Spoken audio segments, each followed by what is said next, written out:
everyone, and welcome to the next episode of the Shameless Freedom Podcast. And today I want to talk about a controversial topic, and that is on the concept of neediness. Now, here's the truth. We have all been told not to use the word need, right? When we say the word need, it feels like lack, like putting us in this scarcity mentality of I don't have, therefore I need.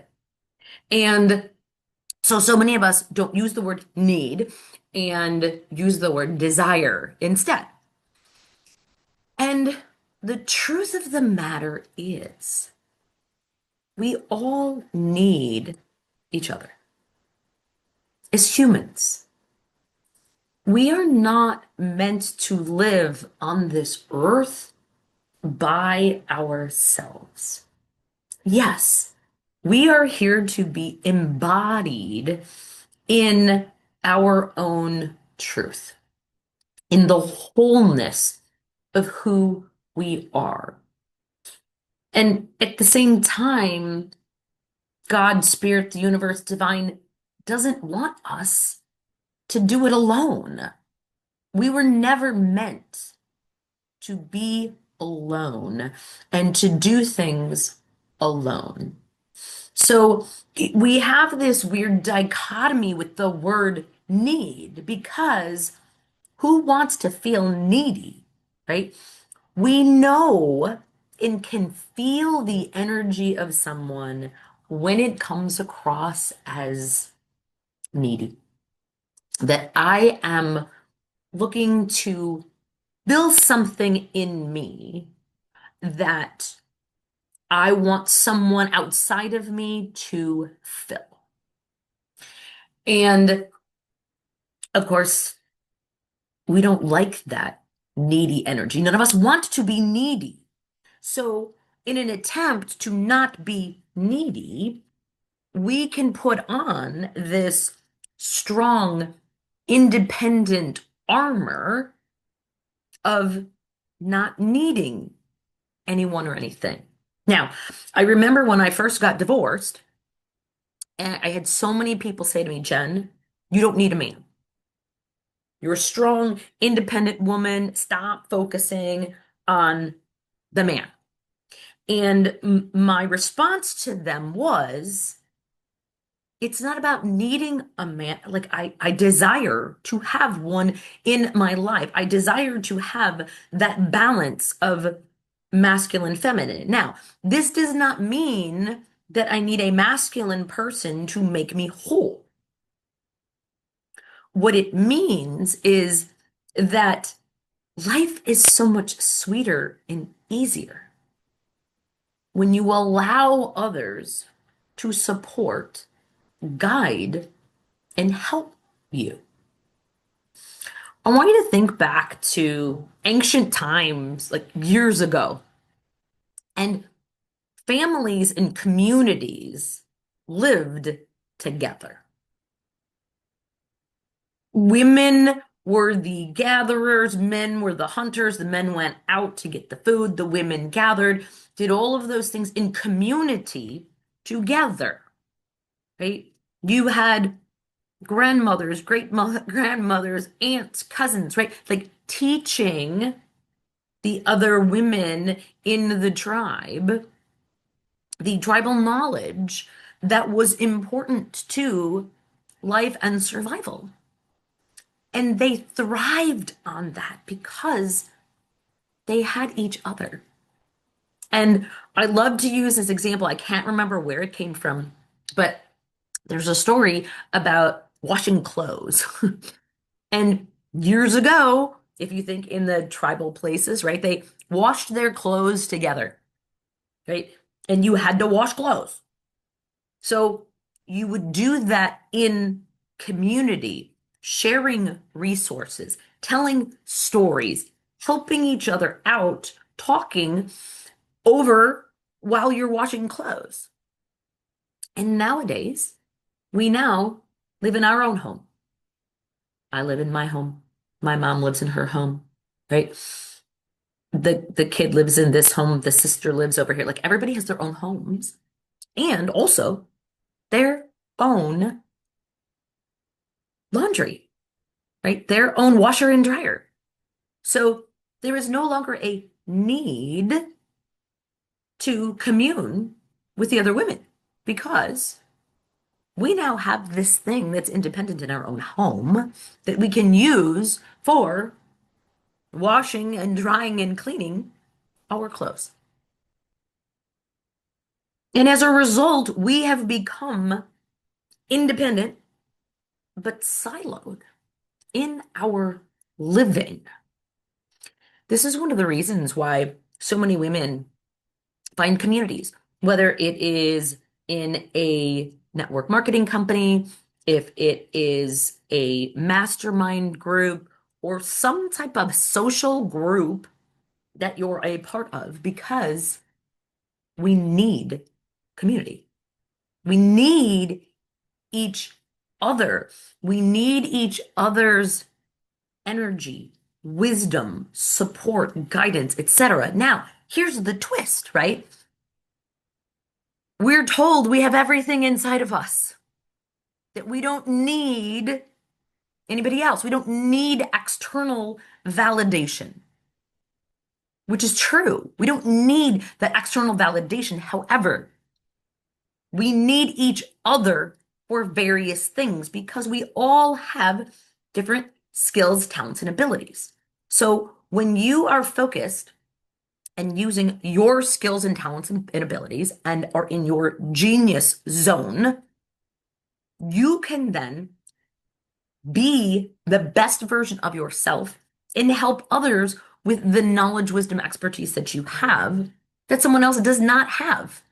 This is why we have people that are doctors, lawyers, therapists, mechanics, right? Like all of those things. We don't need to have the skill set to do everything. I have no desire to learn how to change my oil. I will pay someone, gladly pay someone to change my oil. It's not something that I have to learn how to do for myself. Now, there are some things we can absolutely do it ourselves if we want to. However, the goal in life is not to learn how to do everything ourselves so that we don't have to pay for anything.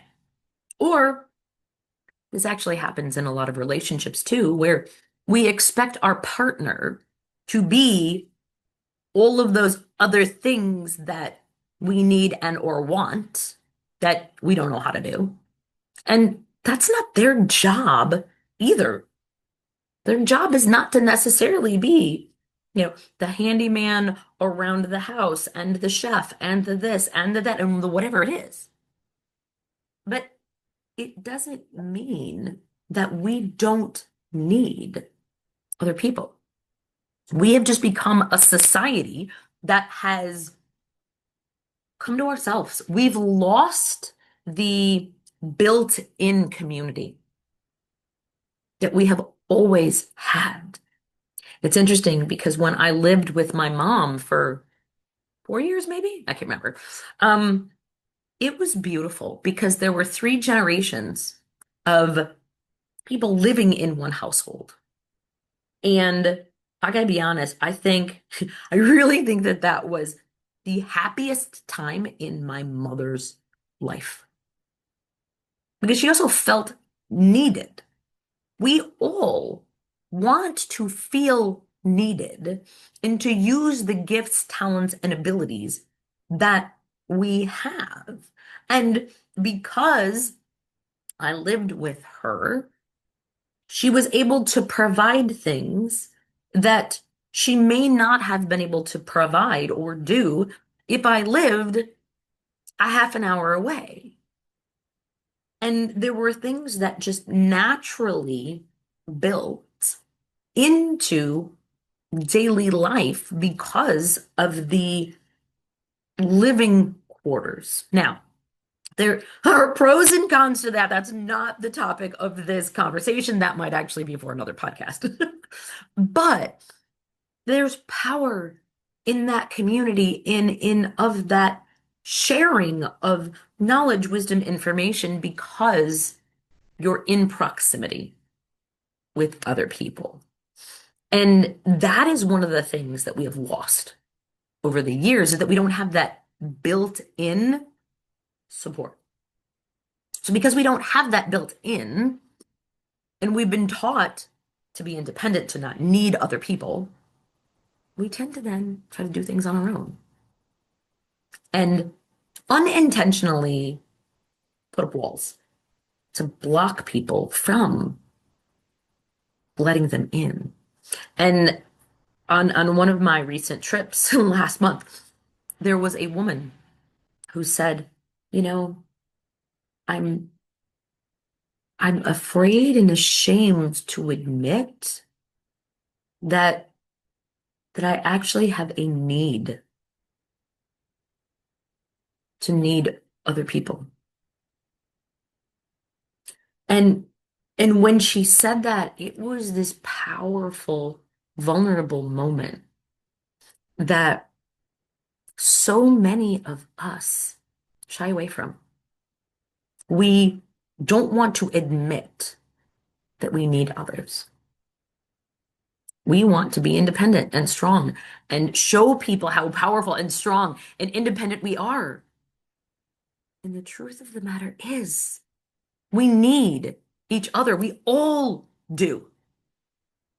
Men and women. As women, we need other women in our lives for a variety of things. As women, we need men in our lives for a variety of things. Now, here's the thing. It's not about making yourself whole by them filling a need. You see, that's where I think the twist comes into play. You can be an empowered woman and still need someone to do something for you. But there's a difference in the energy and the ask. When you are asking from a place of, I am not whole and complete, and I need you to fill this gap in me so that I can feel whole. That is where neediness comes from. However, when you know you are whole and complete in yourself, you know your power, you know your value and worth, and you can be vulnerable enough to say, I need this. I can't do this on my own. I want this in my life, whatever this may be, and I need someone else to help me with that. Now, here's the thing. Most of us don't know how to ask for that. We don't know how to ask for what we want or what we need. And what I want you to understand is there is power in asking for a need or a desire to be fulfilled. I laugh. One of my very dear guy friends says, guys are dumb. They don't know what a woman wants or needs. They can guess, and sometimes they guess right, but many times they guess wrong. And then if a woman gets mad that a man is not fulfilling her need or desire, she gets mad that he doesn't know. Well, shit, it's not his job to read your mind. Wouldn't it be lovely if people could read our minds and know exactly what it was that we desired, needed, or wanted? But there's power when you can ask for what it is you need or want. But how often do we not ask? We many times, I hear all the time, did you ask for the sale? Did you ask for the sale? That's just one example of asking for the sale in business. But do we ask for what we want in friendship? I really need this from you. And this is what it would provide for me. You see, there's a difference in asking and having this expectation and allowing a person to decide. I mean, I think about this with asking my kids to clean their rooms. If I have the magic wand for that one, I'll tell you. However, there is a component of asking, but sharing what this would provide for you. So if I know that if my kid asks me for something and there is a reason and a meaning behind it other than they just want me to do it, I'm going to be more likely to do something like that because I want to provide. I want to be able to give whatever it is that they need. So there's this balance of control versus the vulnerability. Because I think what ends up happening is our asks, needs, desires can come off as controlling as opposed to empowering. And we all know how it feels when we feel controlled. None of us wants to feel controlled by anyone. And I think that's why we tend to put ourselves in a place of control so that we will not be controlled. But when you don't look at asking and needing as control, right? It's power. If I know what I want and need, and I know that you have the ability, the skills, the power, etc., to be able to provide that, there is power in the ask. I actually just recently um, wanted something in my life and gave myself the courage to flat out ask for it. And it felt a little awkward and it felt vulnerable and it felt mm, there might have been a little bit of should I be asking for this? But I could feel the desire in my soul. Right. And so many times what ends up happening is we feel this desire, we want to ask, but yet there's shame or something that creeps up that says you should not ask for that. It is wrong for you to ask for that, whatever it might be, right? It's wrong, it's bad, it's shameful, it's dirty, it's whatever. And I want you to think to yourself, is there something that you need or want in your life? And you know someone else can help you with that. Why are you not asking for support? What is getting in the way of you stepping into and claiming that ask? You see, here's the thing. When you ask from a place of wholeness and empowerment, that energy is felt. When you ask from a place of neediness, that energy is felt as well. People can feel your energy, your intention. And when you can ask from a place of power, that is empowering for you. And it's also empowering for the other person because they get to choose and decide what is it? Can they do this thing? And then there's no hard feelings if the person can't, right? You make an ask and they get to choose. That is our free will of being able to choose from an empowered place. But unfortunately, most of us are too afraid to ask. We expect other people to know what we want, and part of the reason we do that is because we are such loving women that so many of us jump in and help people because we want to. That's just our giving nature of jumping in and helping people and serving and knowing what someone else needs without them asking for it. And the truth of the matter is, there are times and places for that. And then there are times and places where we need to ask for what we want. I actually even had a situation like that happen a few times, right? Like there was a circle happening, providing feedback on an activity, and I kind of felt like I was, I don't want to say skipped over, like glazed over. And it didn't feel good inside of me.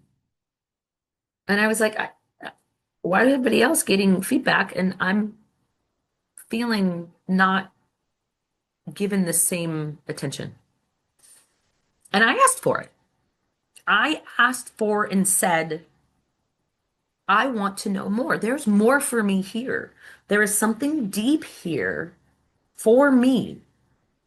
And the experience of that is a whole nother episode. However, there's power in that ask.